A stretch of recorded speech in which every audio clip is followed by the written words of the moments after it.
Vadodara chamber of commerce અને ઇન્ડસ્ટ્રીઝના ઉદ્યોગકારો આંદોલનના માર્ગે ઉતર્યા છે. મધ્ય ગુજરાતની સૌથી મોટી મકરપુરા ઇન્ડસ્ટ્રીના 400 ઉદ્યોગકારો પ્રાથમિક સુવિધા માટે આંદોલનના માર્ગે ઉતરવાના છે. રસ્તા, પાણી, સ્ટ્રીટ લાઇટ જેવી સુવિધા ન મળતા રોષે ભરાયા છે તેઓ. અને વડોદરા કોર્પોરેશન વર્ષોથી તેઓ પાસેથી વેરો ઉઘરાવે છે, પરંતુ સુવિધા નથી આપતી. આ સૌથી વધુ વેરો ભરતા ઉદ્યોગકારો સુવિધા માટે અનેક વખત રજૂઆત કરી શક્યા છે, છતાં તેનો ઉકેલ આવ્યો નથી. વર્ષ 2005થી એક પણ રોડ બન્યો નથી, દબાણો નથી હટાવ્યા, તેમજ સિટી બસની સેવા પણ બંધ કરી દીધી છે. ત્યારે ઉદ્યોગકારો હવે આંદોલનના માર્ગે ઉતર્યા છે.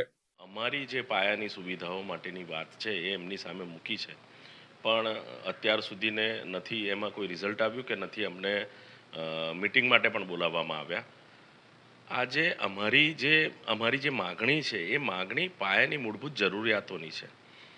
અમે એમ નથી કહેતા અમે વેરો ભરવો અમારી જો વેરો લેવો એમનો હક સમજતા હોય તો એમને પણ કામ કરવું એમની ફરજમાં છે, અને અમે ખૂબ જ પાયાની જરૂરિયાત માટેની માગણી કરી રહ્યા છે. પણ ખબર નહીં કોઈ પણ સંજોગોમાં નથી તો રાજ્ય સરકારને એમાં રસ કે નથી કોર્પોરેશનને રસ, એવું અમને સ્પષ્ટપણે દેખાઈ રહ્યું છે.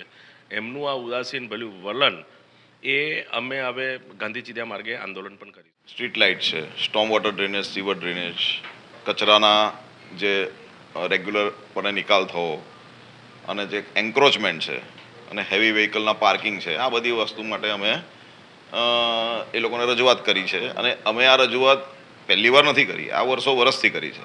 અને એના પછી આપણા જે પ્રભારી મંત્રી શ્રી હર્ષભાઈ સંઘવી સાહેબ આવેલા ફ્લડ પછી, ત્યારે પણ એમને તે વખતે વાત એમના ધ્યાન પર લાવેલી અને એમને નિર્દેશ પણ આપેલો કોર્પોરેશનને કે આનો સમસ્યાનો જલ્દીથી ઉકેલ લાવો.